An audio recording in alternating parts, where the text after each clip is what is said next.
Bismillahirrahmanirrahim. Assalamualaikum warahmatullahi wabarakatuh. Alhamdulillah wassalatu wassalamu ala sayyidina Rasulillah Sayyidina Muhammad ibn Abdullah wa ala alihi wa ashabihi wa man tabi'ahu wa wala. Amma ba'd. Faqad qala ta'ala rabbi shrah li sadri wa yassir li amri wahlul 'uqdatam min lisani yafqahu qawli. Wa qala musannifu hadzal kitab rahimahullahu ta'ala wa nafa'ana bihi fi 'ulumihi fid dharain amin.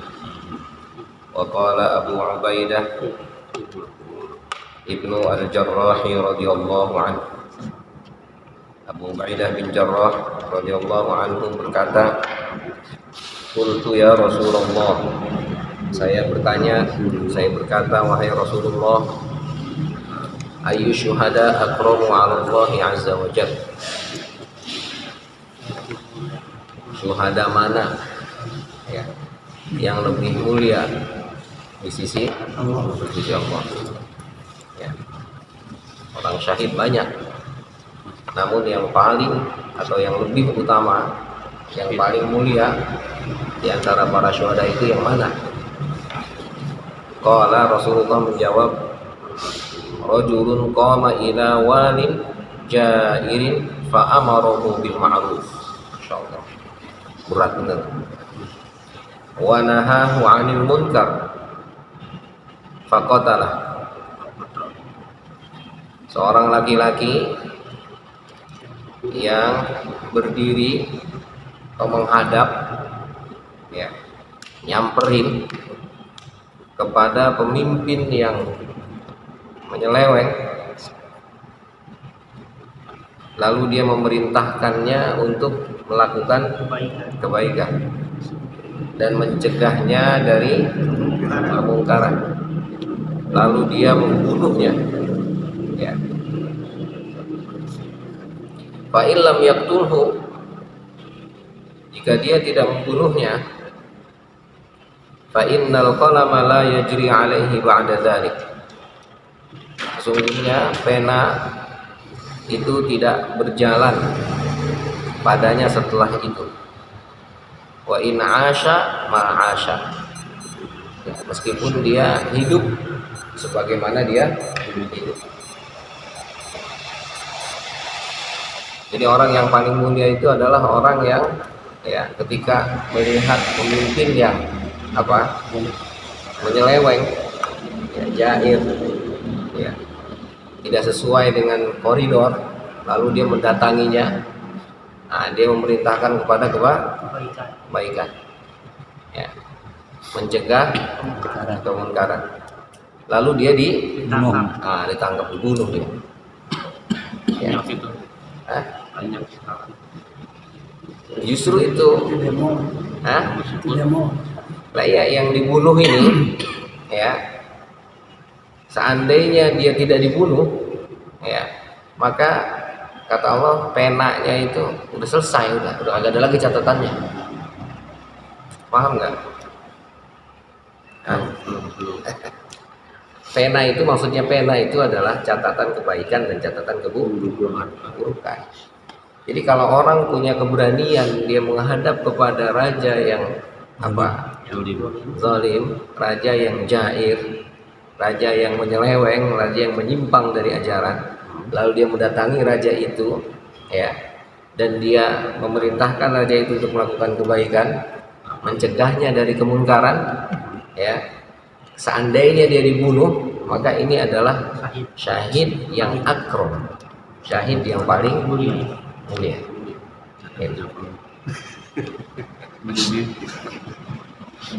Ya, seandainya dia nggak dibunuh, ya, catatan dia untuk kebaikan atau keburukan itu sudah berhenti, udah kagak ada lagi catatan, udah tinggi redungnya. Udah finish, udah nggak ada lagi catatan. Berbalik gitu. Maksudnya? Jadi balik ke kita gitu, ini dosanya. Enggak. Jadi dia misalnya udah datengin raja, ya, ngelurusin raja, tapi nggak dibunuh sama raja. di penjara misalnya. Di penjara misalnya, atau dibebasin misalnya, atau bahkan di penjara tadi misalnya, di penjara tapi nggak mati gitu. Nah itu udah selesai, catatannya udah nggak ada catatannya. Jadi dia akan hidup, ya hidup aja, tapi nggak ada catatan keburukan, amalnya. catatan keburukan kebaikannya udah nggak ada. Udah selesai. Udah baik gitu. Udah baik aja udah, Walaupun dia masih hidup. Paham nggak? Ada sejenis dispensasi gitu ya. Jadi seolah-olah sudah mati aja gitu ya. Iya, seolah-olah sudah selesai tugasnya gitu. Tugasnya udah selesai ya. Perjuangan, jadi dia sudah mendapatkan kebaikan, dan setelah itu nggak ada lagi, meskipun nauzubillah, tapi sepertinya nggak akan mungkin dia melakukan keburukan gitu, udah nggak ada catatan lagi udah. Melakukan kebaikan ya sudah juga, seolah-olah. Kita bisa ya. Hah? Bonus. Penghargaan gitu. Penghargaan. Tapi kalau sebaliknya kita membiarkan itu gimana? Maksudnya? Ya, tahu pembinaan kita seperti itu, tapi kita kalau takut itu kita biarin aja gitu. Ya karena kita takut kan. Nah iya itu tadi. Kalau kita takut berarti kembalinya ke hadis yang dulu tuh. Ya, man ra'a minkum munkaran, siapa yang melihat kemungkaran, maka 3 hal, fal yughayyiru bi yadihi, fa illam yastati fa bi lisani, fa illam yastati fa bi qalbi. Ya kita membiarkan, bukan membiarkan kita senang, kita suka dia melakukan itu, tapi kita dalam hati tetap nggak berani. Kan kalau itu mungkin pemimpinnya jelas-jelas ya Fir'aun. Nah, kalau sekarang kan kadang-kadang kata sebagian ulama betul ini gitu. Sebagian ulama salah gitu. Ya, ya maka tetap aja meskipun begitu syariat itu tetap berada di tengah. Ya, nggak bisa syariat itu abu-abu tuh, nggak bisa. Nggak cuman zaman Fir'aun aja. Iya, Sampai sekarang juga bisa. iya tetap aja. Jadi dalam kehidupan sehari-hari kita, agama itu nggak pernah dia abu-abu tuh, nggak ada. Ajaran agama kita pasti hitam dan putih. Maka ketika bicara fikih, pasti fikih itu hitam dan putih. Nggak bisa fikih itu lu sampai yang nanti berlaku. iya, fikih itu pasti jelas. Adapun tadi ulama yang ngomong misalnya ini benar, ini salah, ya artinya kita bisa melihat standar agama aja udah. Yang mana yang mau kita ikutin sudah dipastikan ada yang didasari oleh hawa nafsu tadi. Karena ulama juga nggak bisa terhindar dari hawa nafsu. Ya, meskipun kita bilang wah ini udah jelas-jelas salah menurut ulama yang mengikuti hawa nafsu. Ya, tapi menurut ulama yang nggak mengikuti hawa nafsu ya silahkan saja, nggak apa-apa. Jangan sampai kita terjebak dengan sesuatu yang menurut orang kelihatannya salah, tahu-tahu masih ada kebaikan di dalam hati kita. Tetap aja agama itu pasti lurus, nggak bisa agama itu di abu-abu tuh, nggak bisa. Maka pemahaman waktu ja'al haq wa zahaqal batil yang sering kita bilang, kemarin kita sampaikan juga, ketika orang sudah sampai kepada titik dia masuk ke dalam hatinya keimanan, masuk ke dalam hatinya cahaya itu, udah nggak bisa nengok kiri nengok kanan. Bukan nggak bisa nengok kiri nengok kanan, bukan, tapi dia akan terbawa terus gitu. Jadi udah nggak sempat untuk nengok kiri nengok kanan tuh, itu maksudnya. Ya, jadi kalau kita belum dapat itu, maka kita akan berusaha terus untuk naik, untuk lurus, berusaha lurus. Maka ketika berusaha lurus itu bisa jadi nggak sengaja nengok. Tapi mereka orang yang Allah sudah berikan keimanan dalam hatinya, tertanam, tertancap keimanan gitu, maka sudah nggak sanggup, nggak ada kesempatan. Jadi seluruhnya lurus saja ke bawah, gitu. Udah nggak pakai nengok kiri kanan. Tahu-tahu pas lihat, udah sampai. Lanjut nih. Paham nggak? Lanjut ke bawah arusnya udah. Iya. Ya. Kalau misalkan itu kan cara mengingatkan secara langsung itu kan nggak berani lewat kritikan gitu. Nah iya itu makanya. Tulisan itu. Jadi kalau tadi dibilang kalau yang akrom derajatnya yang tertinggi itu dia samperin, ya, dia kasih tahu yang ngomongnya saya nih, gitu, ya. Nah itu seandainya oleh kan pasti marah itu pimpinan yang begitu mah, ya. Nah maka ketika dia marah bunuh, atau tahu nggak kena dibunuh, gitu, ya. Nah maka dia sudah selesai catatannya. Apalagi jurnalis ya. jurnalis kan banyak. Bisa jadi melewati jurnal. Maka bahasa koma ila itu ya, koma ila walin jair itu ya, itu artinya dia meluruskan ya pemimpin yang menyimpang itu melalui berbagai macam cara ya. Tidak harus dia datang menghadap di depannya,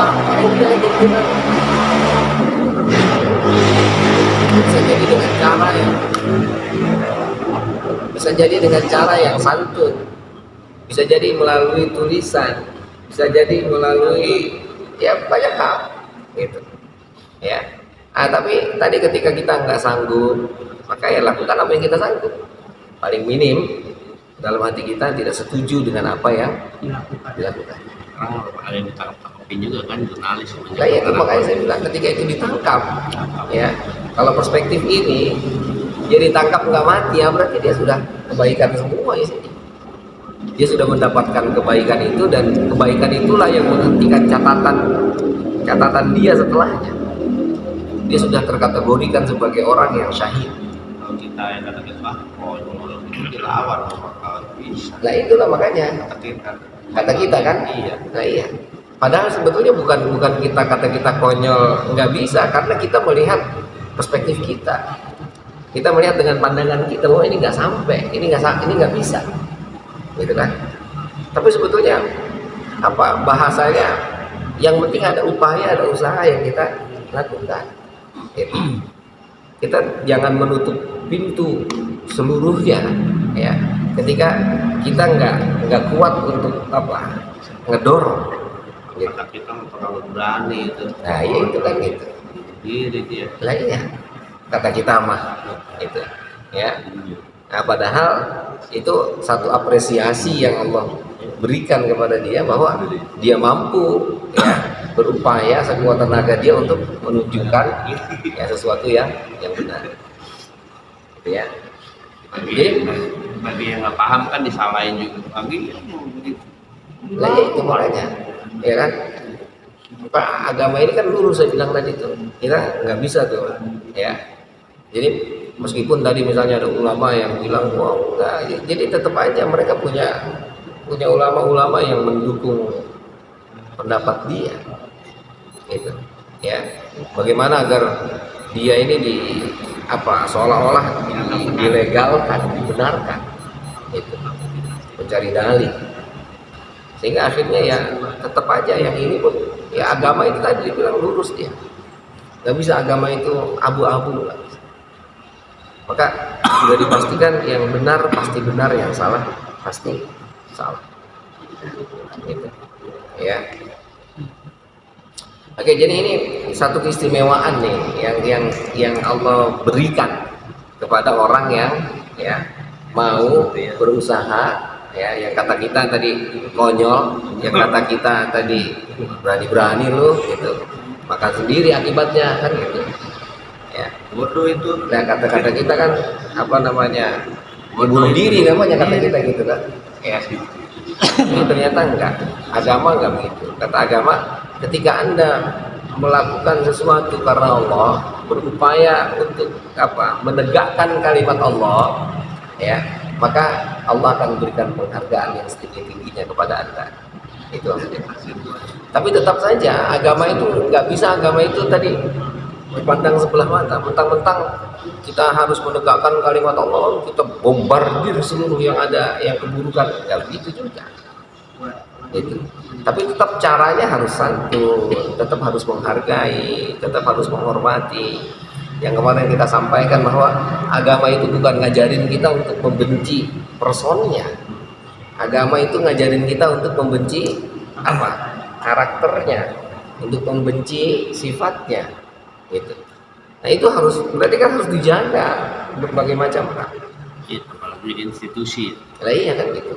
Jadi kita ketika orang itu sudah menyerah, orang itu sudah ngaku salah, mau diapain? Gitu. Nah, kita kan terkadang kagak. Ketika kita udah diinjek-injek, udah disalahkan, kalau kita belum injek, kalau kita belum balas, udah selesai seolah-olah. Padahal dia udah tahu enak temen kata dia kan. ya kan? Padahal yang dibenerin lembaga juga sama aja ya. Lah iyalah tetap aja ya yang dibenerinnya sebetulnya ya Personal aja. ya bukan hanya sekedar personal tapi karakteristik itu gitu. Karakter itulah yang ingin kita benahi gitu ya.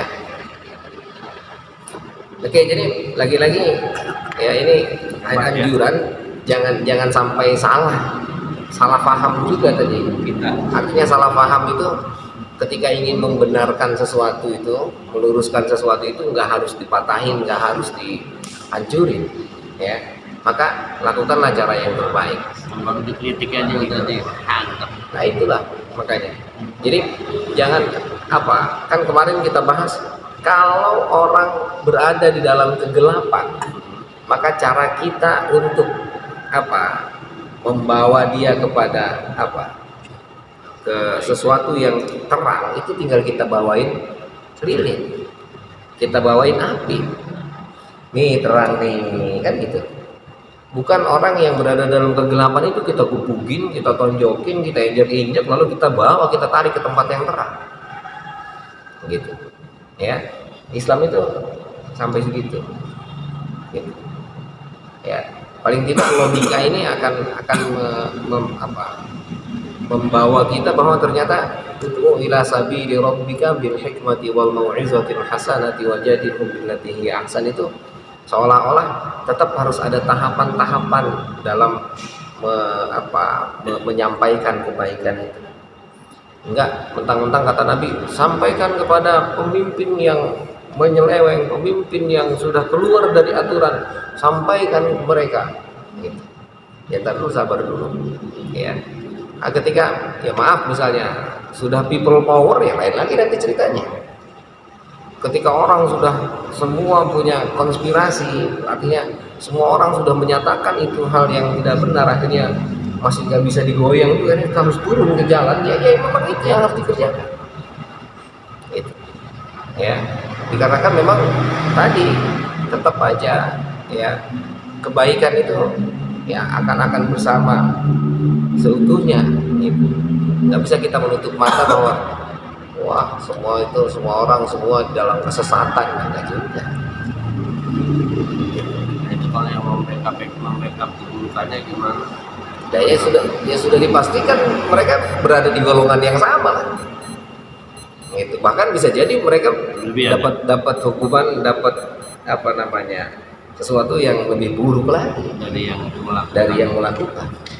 Gitu. Ini membenarkan dia. Nah iya, karena dia berusaha untuk membenarkan, mencari cara, bahkan melegalkan seolah-olah.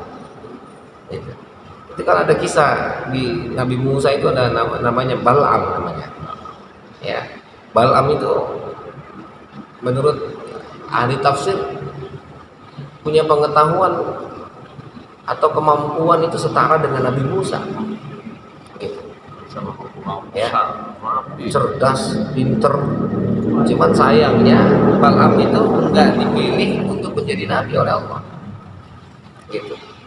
Ya. Pengetahuannya luar biasa. Gitu. Ya. Namun di akhir hayatnya ya, Bal'am itu akhirnya seperti yang Al-Qur'an ceritakan itu, dia seperti anjing yang bukan lidah. Ya, artinya ya omongannya itu ya membackup semua kesalahan penguasa, membenarkan menjilat itu. Menjilat. Ya, jadi dia mencari cara agar bagaimana semua yang dihalalkan itu, semua yang diharamkan itu menjadi halal. Gitu. Ya, betul ya ngomongnya gitu-gitu ya. Nah itu sudah ada zaman itu.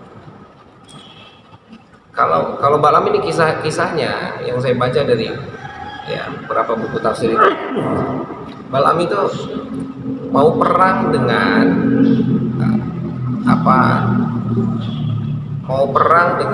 pasukannya Nabi Musa.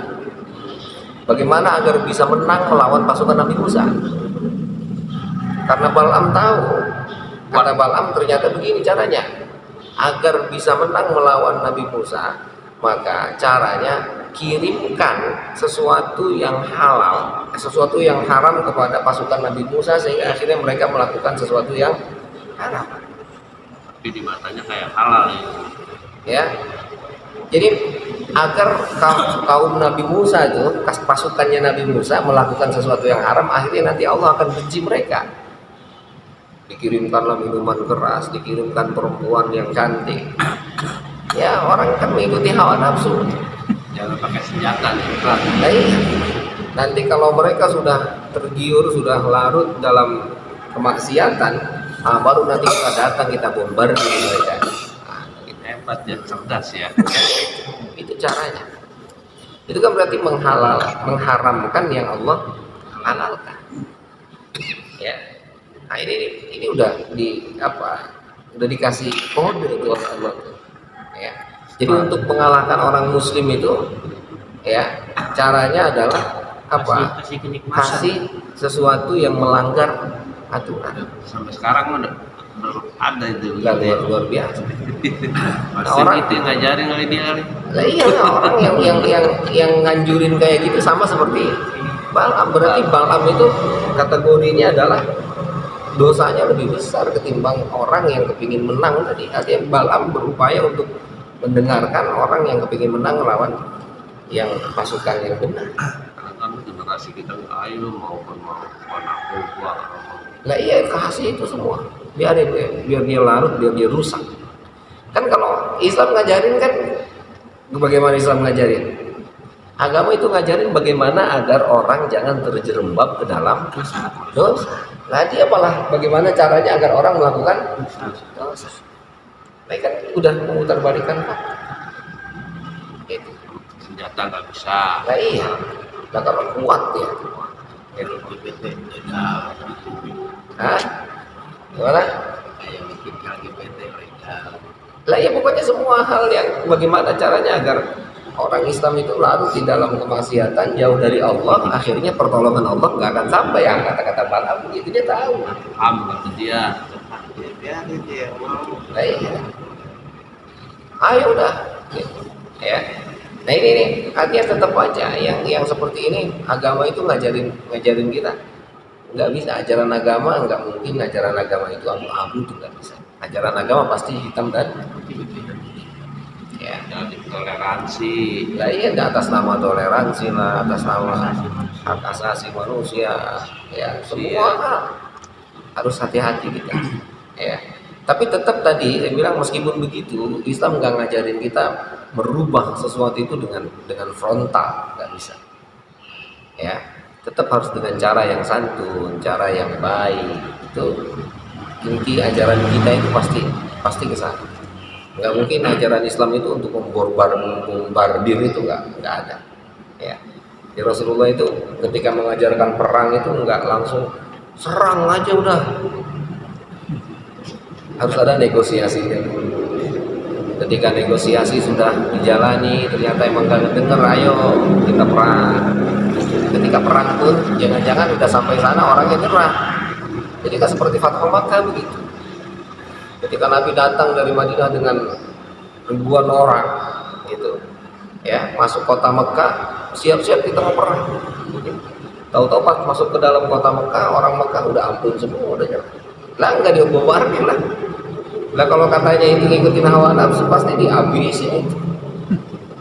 Tapi karena ini adalah memang untuk ilahi kalimatillah, orang yang udah nyerah kata Nabi, ayo orang yang nyerah, orang yang nggak mau diapa-apain masuk ke rumah Abu Sufyan. Kan begitu. Ya, ya itu menunjukkan bahwa kalau orang yang nyerah ya sudah. Kan kalau kita enggak, ya kalau belum kita balas dendam, ya belum puas, nah itu belum berhenti. Kita Gitu. Enak loh nanti gitu kan. ini aja ampun, kemarin mau bayar. Lah iya, gitu. Ya. Enak kemarin gua udah sakit, udah diinjek-injek, sekarang lu kagak diinjek-injek bisa nggak bisa. Kan itu nggak ada, Islam nggak ngajarin gitu. Ya. Makanya kata kita lah enak ya orang gitu. Enggak, tetap aja nanti apa Allah punya perhitungan sendiri. Ya.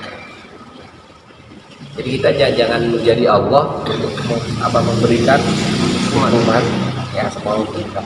Itu maksudnya. Oke ya, jadi ini keutamaannya nih. Tapi tetap koridor itu nggak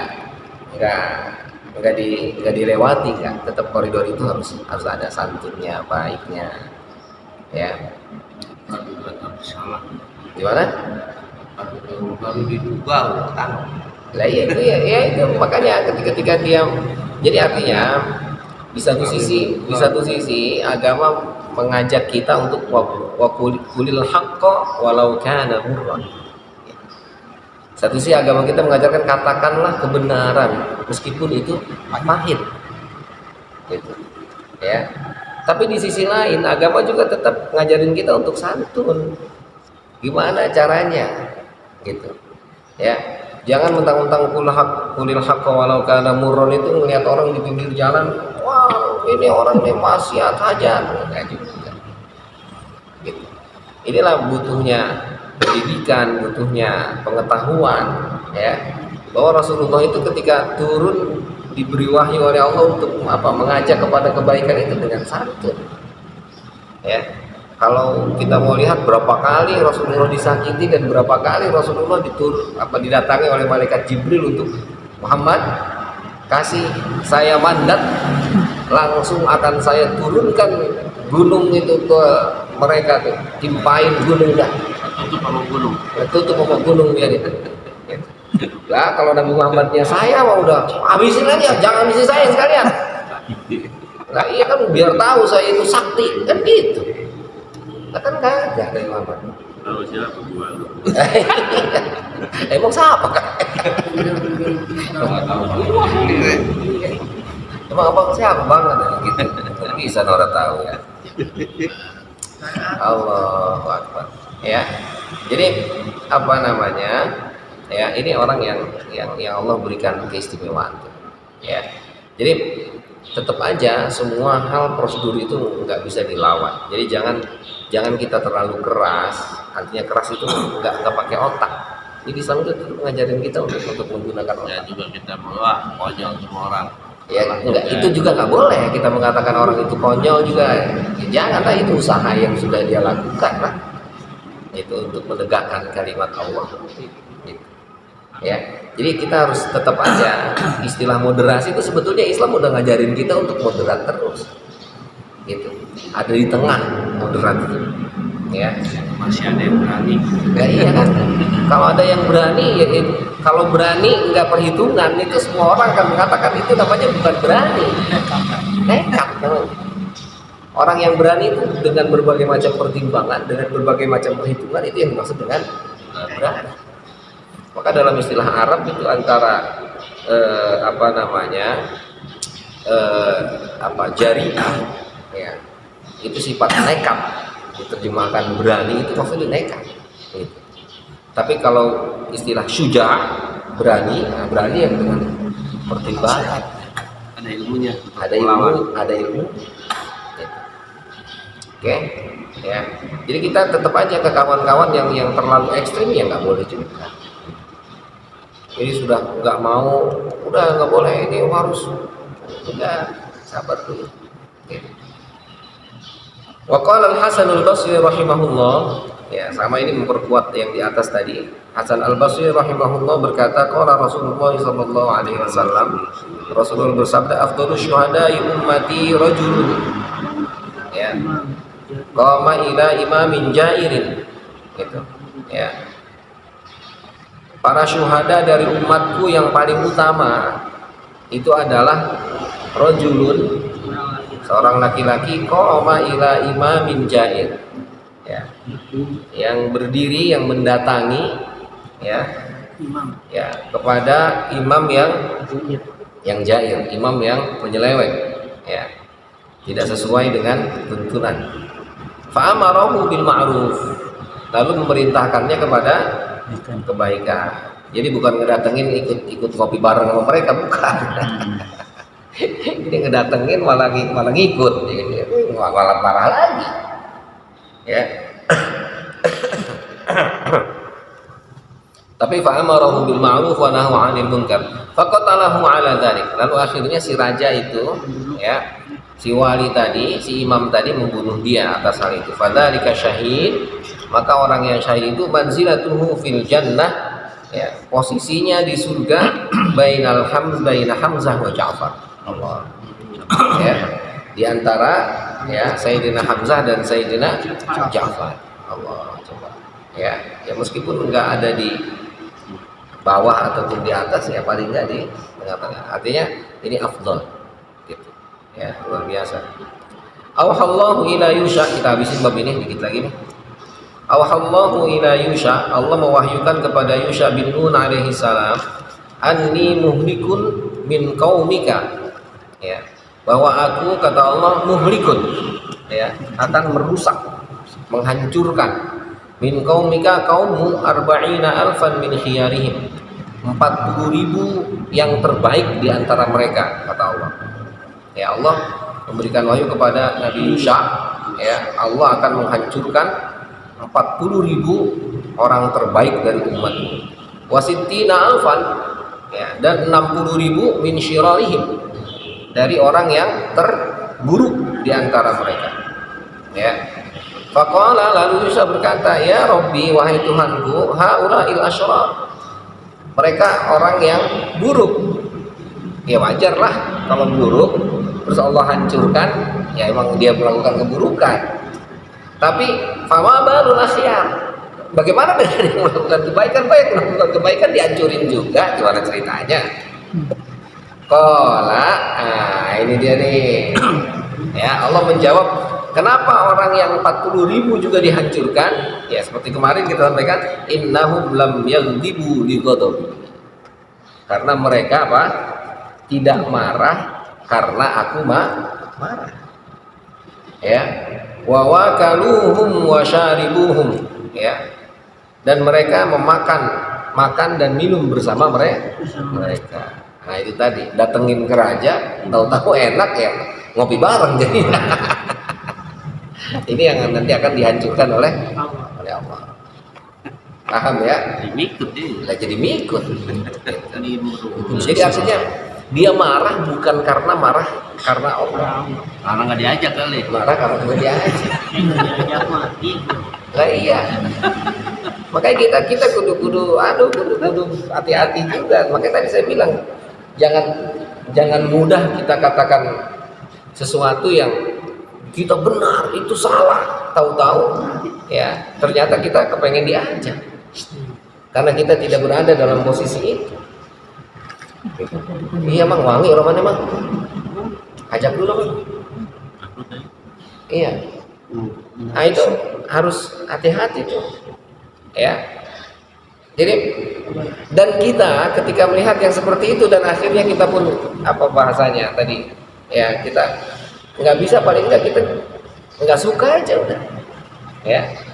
Ada bahasa Al-Quran kan, bahasa hadis yang tadi ya, apa illam yastati fabi qalbi ya, ala wahi adaful iman kan, itu adalah iman yang paling rendah gitu ya. Jadi paling tidak ada upaya yang dilakukan ya ketika ya ada keburukan yang dia lihat. Jadi artinya kembali ke kemarin seperti yang kita katakan bahwa cinta itu harus mendasari perilaku yang kita lakukan itu. Akhirnya kita marah karena Allah, ya, bukan karena yang lain. Nah, ada orang di zaman Nabi Yusha itu ya yang dirusak oleh Allah, orang-orang yang baiknya ya, karena mereka tidak marah karena Allah, bahkan mereka ikut makan dan minum bareng bersama mereka. Wa an Anas radhiyallahu anhu qala, dari Anas radhiyallahu anhu dia berkata, kami berkata, ya Rasulullah, wahai Rasulullah, la na'muru bil ma'ruf hatta na'mala bihi kullahu. Ini dia. Ya. Wahai Rasulullah, kita tidak akan memerintahkan kepada kebaikan sampai kita melakukan semuanya. Wala nanha 'anil munkar hatta najtanibahu kullahu. dan kita pun tidak mencegah kepada kemunkaran sampai kita meninggalkannya. Ya, semua. Oke, Rasul, bagaimana nih? Saya mau memerintahkan kepada kebaikan, tapi saya belum melakukan. Belum melakukan kebaikan. Jadi saya nggak akan memerintahkan kebaikan ke orang kalau saya belum melakukan mah. Gitu. Saya nggak akan mencegah orang untuk melakukan keburukan, ya, sampai saya nggak melakukannya. Bagaimana tuh kalau begitu? Gitu. Ya. Faqala sallallahu alaihi wasallam, Rasulullah bersabda, "Bal muru bil ma'rufi wa illam ta'malu bihi kullihi." Ya. Kata Rasulullah, bahkan perintahkan kebaikan meskipun kamu tidak melakukannya seluruhnya. Ya. Wanhau 'anil munkar wa illam tajtanibuhu ya kullahu. Ya. Dan cegahlah kemunkaran meskipun engkau belum meninggalkannya semuanya. Ini kan sama seperti apa hadis yang bilang balighu anni walau ayat, ya, sampaikan dariku walaupun satu ayat. Gitu. Jadi jangan kita merasa ya lah lu belum ngelakuin udah ngomong baik lu, gitu. Apalagi yang ngedengernya, yang mau nyampainnya pun tetap aja kan kata kita dengar ada ayat Al-Qur'an kabura maqtan 'indallahi an taqulu ma la taf'alu.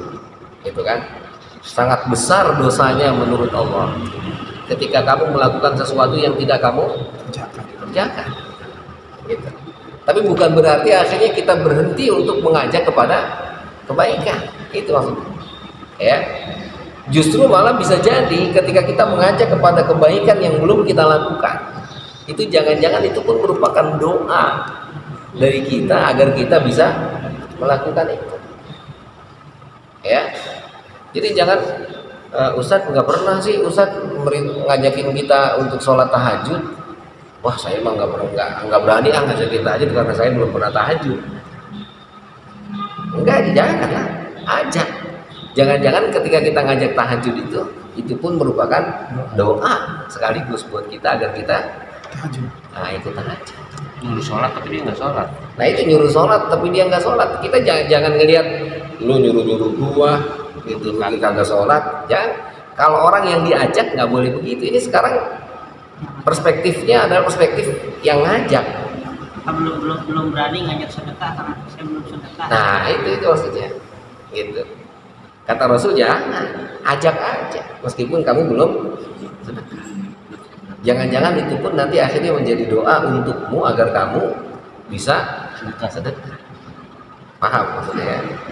Jadi apalagi orang yang diajak sekarang, kalau orang yang diajak itu kan perspektifnya adalah dia orang yang mendapatkan dakwah. Seharusnya kalau orang yang bersih hatinya maka dia katakan alhamdulillah terima kasih saya diingetin. Kalau orang yang hatinya nggak bersih pasti dia akan katakan macam-macam. Ente nyuruh saya, ente aja belum ngelakuin. Ya, itu kan hebatnya bahwa Islam itu selalu melihat sesuatu itu dan kebaikan itu dari sisi manapun. Bukan hanya Islam doang yang bawa kebaikan seolah-olah. Padahal orang non Muslim juga yang ini ente sholat dulu deh. Gitu. Lah iya kan itu artinya kan, ya itu kan artinya begitu seolah-olah diantaranya gitu. Itu kan salah satu hal gitu. Jadi ketika Islam katakan al hikmatu dhallatul mu'min, kebijaksanaan itu adalah sesuatu yang berharga yang hilang, ya, yang dimiliki oleh orang yang beriman, ya. Dimanapun kamu temukan itu, ambil. Jadi kebaikan itu nggak pandang bulu, mau dari mana pun kebaikan. Kayak itu pamannya Rasul, Maksudnya? yang kafir juga, Ya. baik. Ketika dia menemukan kebaikan itu, ya itu baik. Ya. Ya pamannya Nabi yang siapa? Abu Thalib, ya. Nah, itu meskipun begitu, karena baik sama Rasul dia tetap aja baik. Ya. Namun perspektif kita, makanya akhirnya kita nanti mengatakan orang-orang sufi itu mereka pamannya Rasul itu selamat dari api neraka. Kenapa? Karena nggak mungkin orang yang nolongin sampai sebegitunya tetap kafir tuh, nggak bisa, logikanya nggak masuk, gitu. Ya, jadi beliau itu memang ya salah satu di antara contoh yang Allah berikan. Di satu sisi dia punya punya hubungan dengan masyarakat setempat, tapi di sisi lain ya dia punya hubungan emosional yang nggak bisa dia hilangkan. Kan selalu pasang badan terdepan untuk membela Rasul itu. Dia nggak sholat. Lah iya, Allahu alam kan sholat dia nggak tahu. Makanya akhirnya ketika cerita tentang iman, kita orang-orang ahlu sunnah tetap mengatakan iman itu adalah tasdikun bil qalbi aja. Nggak semua orang tahu keimanan kita. Enggak semua orang tahu. Itu nanti hubungannya antara dia dengan Allah. Gitu. Adapun mengatakan melalui lisan, mengamalkan ajaran-ajaran itu hanya bagian dan penyempurna keimanan saja. Ya. Gitu. Jadi kenapa harus mengucapkan secara lisan? Agar orang Islam tahu dan akhirnya dia diperlakukan seperti orang Islam yang lain. Kenapa dia mengamalkan? Oh, dia pengen kesempurnakan keimanannya, maka dia amalkan.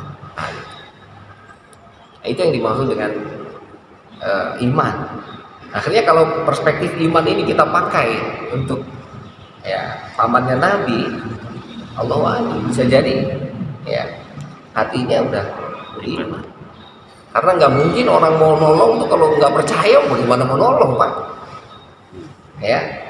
Ya kasarnya gitu logika kita, meskipun kita bilang ada orang tua yang anaknya melakukan keburukan tetap ditolongin baik gitu. Ya karena darah daging seolah-olah. Tapi bukan hanya darah daging. Ya.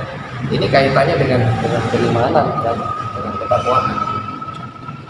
Oke, ya.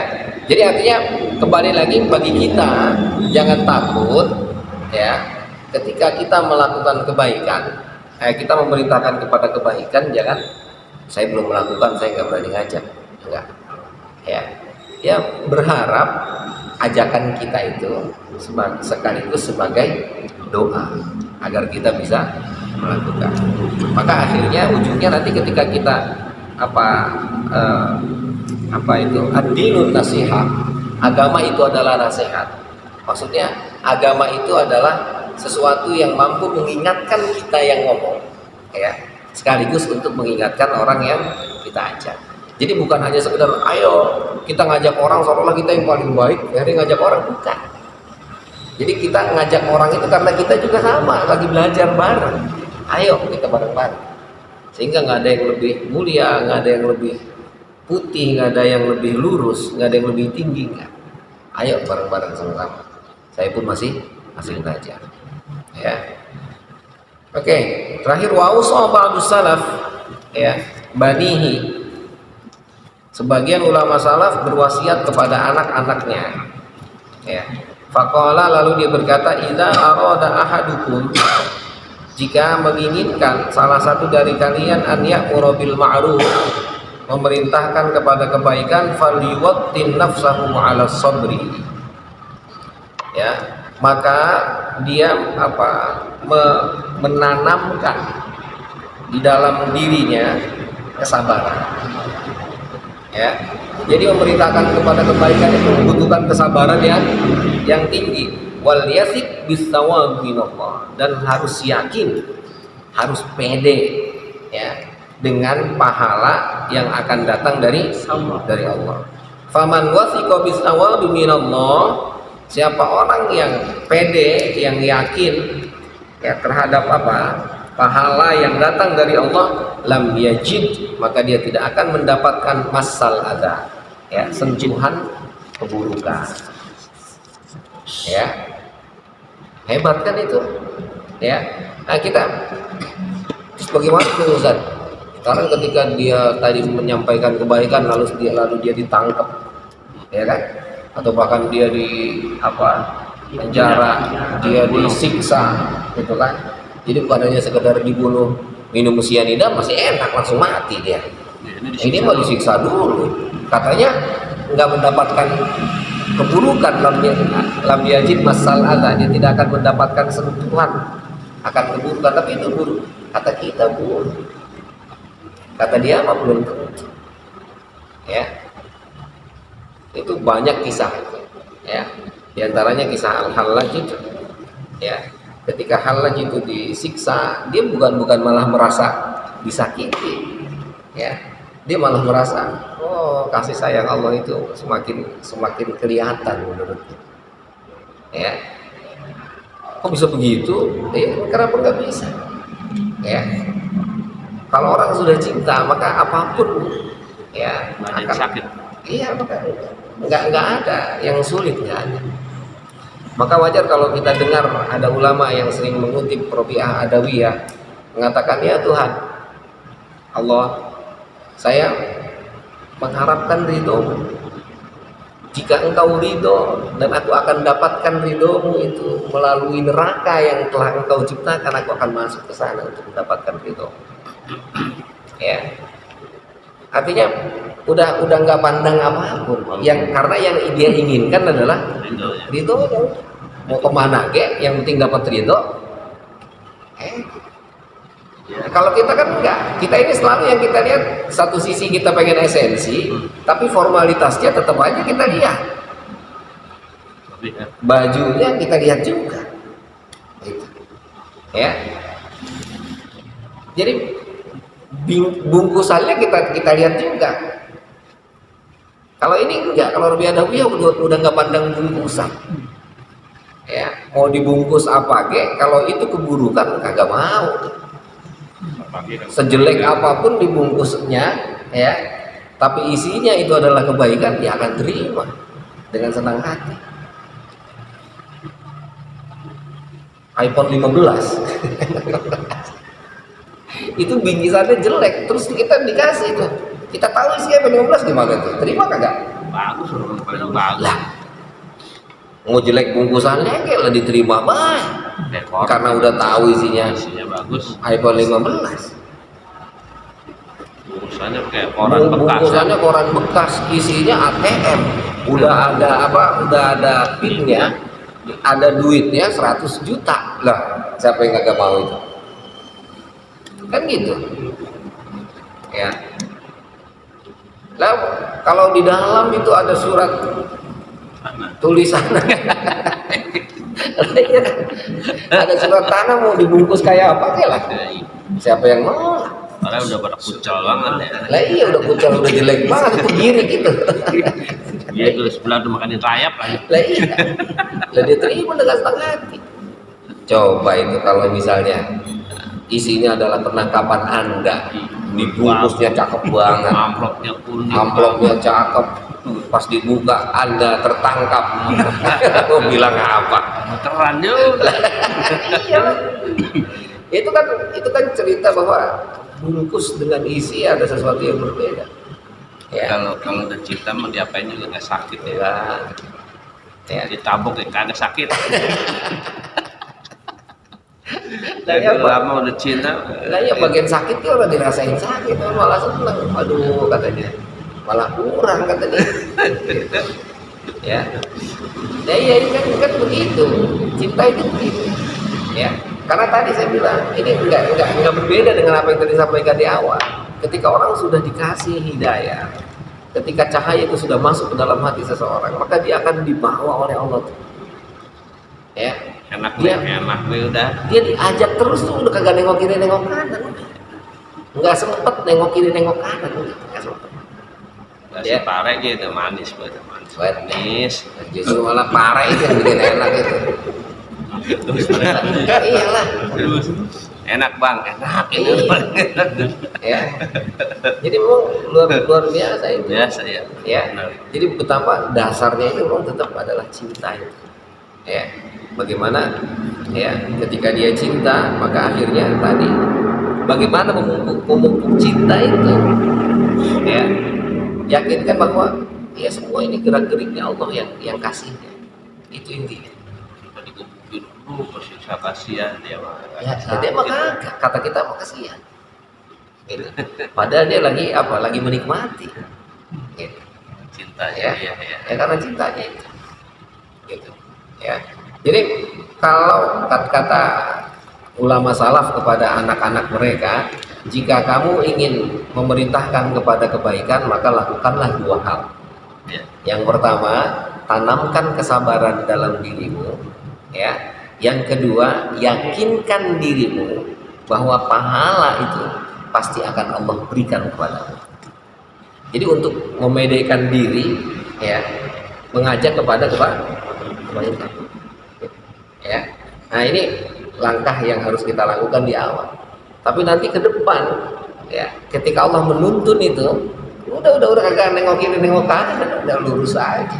Udah kelihatan orang lain. Lah udah kagak niat udah. Gitu. Ya. Nah, mudah-mudahan siapa samping.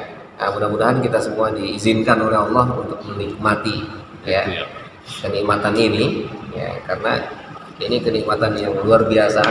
Kalau Allah tidak izinkan nggak akan dapat kita. Ya, kita hanya berupaya ya untuk menghadirkan, berupaya untuk berusaha saja. Yang mengabulkannya adalah Allah Subhanahu wa taala. Bukan kepingin menunjukkan bahwa kita sombong, kita lebih baik dari orang lain, kan? Ya.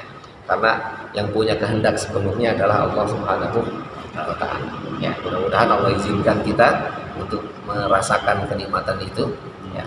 Kenikmatan untuk merasakan hidayah Allah, merasakan nur Allah, sehingga kita lurus, ya, tanpa terasa kita sampai di jalan yang telah Allah persiapkan untuk hamba-hambanya yang bertakwa. Ya, amin ya rabbal alamin. Alhamdulillah wallahu a'lam bishawab.